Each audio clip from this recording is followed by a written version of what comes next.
बंधु माने पवित्र राखी पूर्णिमा उपलक्षे आपण मानंकु समस्तंकु मोर हार्दिक शुभेच्छा एवं शुभ कामना। बंधु माने आपण मानंकर जदि तुला राशि होई थाए तेबे भिडियोटी को शेष पर्यंत थरे निश्चय देखंतु।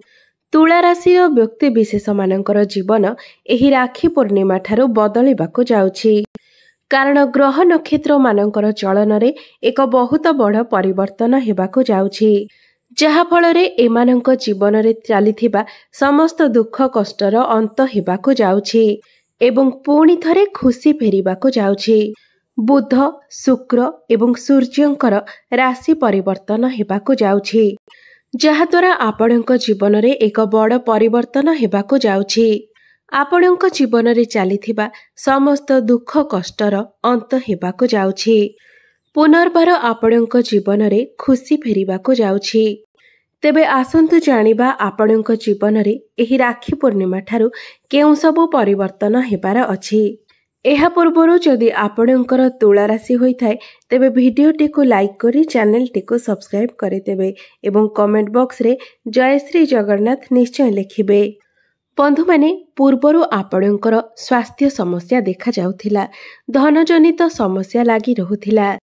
आपण ऋण नेइथिले किंतु ऋण सुझी पारु नथिले, ऋणर भार आपणक उपरे बढ़ी जाइथिला। गृह परिवार रे खुशीर वातावरण नथिला।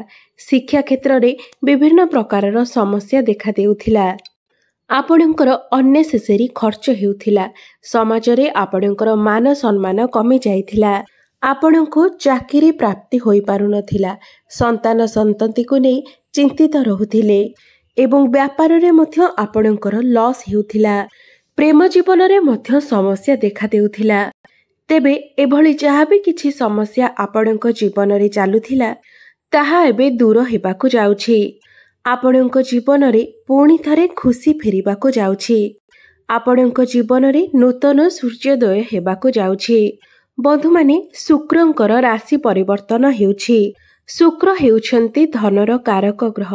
शुक्रंकु मां लक्ष्मींकर स्वरूप बोली मध्य माना जायथाए एवं शुक्र ग्रह मध्य आपणक राशिर अधिपति अटंती।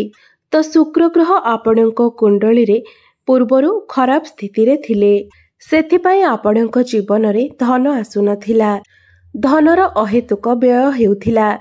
आपण विभिन्न समस्या देई गति करुथिले, मात्र वर्तमान शुक्र आपणकर एकादश भावरे विराजमान अछंती। एकादश भावटी आमर लाभर भाव होइथाए, इच्छा पूर्तिर भाव होइथाए। तो एही समय आपणको आकस्मिक धन लाभ होई पारे। हठात करी आपणको कोनोसी जगारु बहुत अधिक धन प्राप्ति होई पारे। आपणकर समस्त मनोस्कामना एही समय पूर्ण हेबो, कारण एकादश भावटी आपणकर इच्छा पूर्तिर भाव होइथाए। आपण जहा भी भाबिबे ताहा पूर्ण होइजिबो। बड़ भाई भौणी मानकर सपोर्ट आपणको प्राप्ति हेबो। एही समय आपण समाजर विभिन्न लोकंक सहित मिसिबे एवं आपणकर गुरुजन मानकर सपोर्ट मध्य आपणको प्राप्ति हेबो। कर्म क्षेत्र रे मध्य आपणको सफलता प्राप्ति हेबो। बंधु माने शुक्रंक सहित बुध मध्य आपणकर एकादश भावरे विराजमान अछंती। बुध को नारायणंकर स्वरूप बोली माना जाइथाए। तो आपणकर एकादश भावरे लक्ष्मी नारायण राजयोग निर्माण हेउछि एवं आपणकर एकादश भाव उपरको शनिंकर दृष्टि मध्य पड़ुछि एवं शनि आपणकर राशि पाई जोग कारक ग्रह अटंती। तो आपणको एही समय किछि ना किछि लाभ निश्चित रूप रे प्राप्ति हेबो। ताहा शिक्षा क्षेत्र रे हेउ, व्यापार वाणिज्य क्षेत्र रे हेउ, कर्म क्षेत्र रे हेउ किंबा जे कोनोसी क्षेत्र रे हेउ, आपणको लाभ अवश्य प्राप्ति हेबो। बंधु माने शनि आपणकर पंचम भावरे अछंती, जहा कि आपणक शिक्षा क्षेत्र पाई अत्यंत लाभप्रद अटे। शनि आपणकर वक्री अवस्था रे अछंती, जहा फलरे आपणको चतुर्थ भावर फल मध्य शनि देव प्रदान करुछंती। चतुर्थ भावटी जमी जमा, भूमि, जानवाहन एवं मातृ सुखर भाव होइथाए। आपण एही समय कोनोसी जमी जमा किंबा गाड़ी मोटर इत्यादि किनिबा पई मन बळाई पारंती। मांकर सुख आपणको प्राप्ति होई पारे, मात्र आपणको मांकर बेले बेले स्वास्थ्यगत समस्या देखा देई पारे। विशेषकर आंठु गंठी बिंधा भली समस्या देखा दे पारे। जॉइंट पेन भली समस्या देखा दे पारे। यह सहित शनि आपणकर पंचम भावर फल मध्य देबे। आपण जदि एही समय उच्च शिक्षा करिबा पाई चाहुछंती किंबा आपण जदि कोनोसी स्थान रे एडमिशन नेबा पाई चाहुछंती, जदि आपणकर एही राखी पूर्णिमा परे कोनोसी एग्जाम रहिछि तो सेथिरे आपणको निश्चित रूप से सफलता प्राप्ति हेबो। आपणकर मन पाठ पढ़ारे लागिबो, कारण शनि एठारे रही आपणकर शिक्षा क्षेत्र को मजबूत बनाउछंती। बंधु माने पंचम भावटी आपणकर प्रेम जीवनर मध्य भाव होइथाए। तो पंचम भावर अधिपति शनि आपणकर पंचम भावरे ही अछंती एवं शुक्र मध्य आपणकर पंचम भाव को देखुछंती। तो एही राखी पूर्णिमा परे पुणी थरे आपणक प्रेम जीवन रे खुशी फेरी आसीबो। पूर्वरु जदि आपणकर प्रेम जीवन रे किछि समस्या चालुथिला तेबे ताहा एही राखी पूर्णिमा परे दूर होइजिबो। आपण दुई जनक मध्यरे भल पाइबा वृद्धि हेबो, मधुर संपर्क स्थापन हेबो। प्रेम जीवन पाई एही समय बहुत ही शुभ अटे, सर्वोत्तम अटे, कारण शनिंकर दृष्टि रहुछि शुक्रंक उपरे एवं शुक्रंकर दृष्टि रहुछि मध्य शनिंक उपरे एवं परस्पर मध्यरे तालमेल मध्य बहुत भल रहिबो। आपणकर प्रेम विवाहर रूप नै पारे। पूर्वरु आपणकर प्रेम जीवन रे जहाँ भी किछि समस्या रहिथिला एही राखी पूर्णिमा परे से सबु समस्यार समाधान होइजिबो। बंधु माने मंगल आपणकर अष्टम भावरे थिले, जहा फल रे आपणकर व्यापार रे अधिक क्षति देखा देउथिला। आपणकर अधिक खर्च मध्य हेउथिला। आपणकर वैवाहिक जीवन रे समस्या देखा देउथिला। मात्र मंगल वर्तमान आपणकर भाग्य भाव अर्थात नवम स्थान को चलन करिबे। आपणकर भाग्य को मजबूत बनाइबे। भाग्य बल रे आपण समस्त कार्य रे सफलता लाभ करिबे।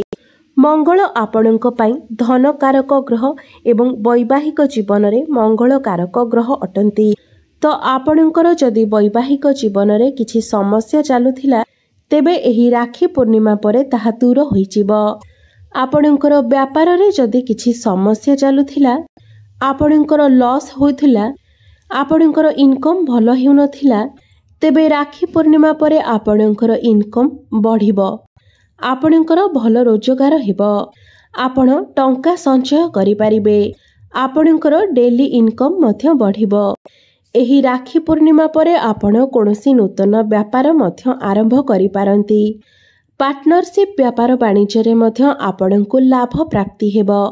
एही राखी पूर्णिमा परे आपण जदि कोनोसी बड़ जिनिस क्रय करिबा पई चाहुछंती किंबा कोनोसी बड़ इन्वेस्टमेंट करिबा पई चाहुछंती किंबा कोनोसी शुभ मांगलिक कार्यर आयोजन आपण आपणकर घरे करिबा पई चाहुछंती तेबे आपण निश्चय करि पारिबे। भाग्य आपणको साथ देबो। आपण समस्त क्षेत्र रे निश्चित रूप से सफलता प्राप्ति करिबे। शेयर मार्केट, स्टॉक मार्केट एवं ट्रेडिंग लाइन में कार्य करुथिबा व्यक्ति मानक पई एही राखी पूर्णिमा परर समय बहुत शुभ अटे, कारण शुक्र आपणकर एकादश भावरे अछंती। आपणको आकस्मिक लाभ प्राप्ति होई पारे।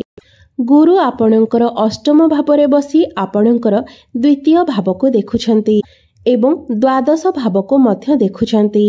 द्वादश भाव को देखिबार अर्थ आपणको विदेशरु लाभ प्राप्ति हेबो। आपण कोनोसी एमएमसी कंपनी रे जॉब करि पारंती। आपण विदेश को मध्य भ्रमण करबाको जाई पारंती। यात्रा सुख आपणको प्राप्ति हेबो। वैदेशिक कार्यकलाप रे आपणको सफलता प्राप्ति हेबो। इनपोर्ट एक्सपोर्ट रो कार्य करुथिबा व्यक्ति मानक पई एही समय अत्यंत शुभ अटे। गुरु आपणकर द्वितीय भाव को देखुछंती। द्वितीय भावटी आपणकर धनर भाव होइथाए, बैंक बैलेंस रो भाव होइथाए, परिवार एवं कुटुंबर भाव होइथाए। एही समय आपणकर बैंक बैलेंस मध्य बढ़िबो। पारिवारिक सुख आपणको प्राप्ति हेबो। पड़ोशी मानक सहित आपणकर संपर्क मधुर रहिबो। आपणकर बाणी रे मधुरता आसीबो। आपणकर बाणी द्वारा लोक माने आपणको आड़को आकर्षित हेबे। तो बंधु माने सबु दृष्टि देखिबाको गले एही राखी पूर्णिमा परे आपणको प्रत्येक कार्य रे सफलता प्राप्ति हेबो। ଆପଣଙ୍କ ଜୀବନରେ ଚାଲିଥିବା ସମସ୍ତ ଦୁଃଖ କଷ୍ଟର ଅନ୍ତ ହୋଇ ପୁଣି ଥରେ ଆପଣଙ୍କ ଜୀବନକୁ ଖୁସି ଫେରିବ। ଆପଣଙ୍କର ଶିକ୍ଷା କ୍ଷେତ୍ରରେ, ପାରିବାରିକ ଜୀବନରେ, ବୈବାହିକ ଜୀବନରେ, ପ୍ରେମ ଜୀବନରେ, ବ୍ୟାପାର ବାଣିଜ୍ୟ କ୍ଷେତ୍ରରେ ଏବଂ ଚାକିରି କ୍ଷେତ୍ରରେ ଆପଣଙ୍କୁ ସଫଳତା ପ୍ରାପ୍ତି ହେବ। ଅଧିକ ସଫଳତା ପ୍ରାପ୍ତି କରିବା ପାଇଁ ଆପଣ ପ୍ରତ୍ୟେକ ଦିନ ମା ଲକ୍ଷ୍ମୀଙ୍କର ପୂଜାର୍ଚ୍ଚନା କରନ୍ତୁ। ମା ଲକ୍ଷ୍ମୀଙ୍କୁ ପଦ୍ମ ଫୁଲ ଅର୍ପଣ କରନ୍ତୁ ଏବଂ ପ୍ରତ୍ୟେକ ଦିନ ଆପଣ ଶୁକ୍ରଙ୍କର ବୀଜ ମନ୍ତ୍ରର ଜପ ଅବଶ୍ୟ କରନ୍ତୁ। ଓಂ ଦ୍ରାଂ ଦ୍ରିଂ ଦ୍ରୌଂ ସହ ଶୁକ୍ରାୟ ନମଃ।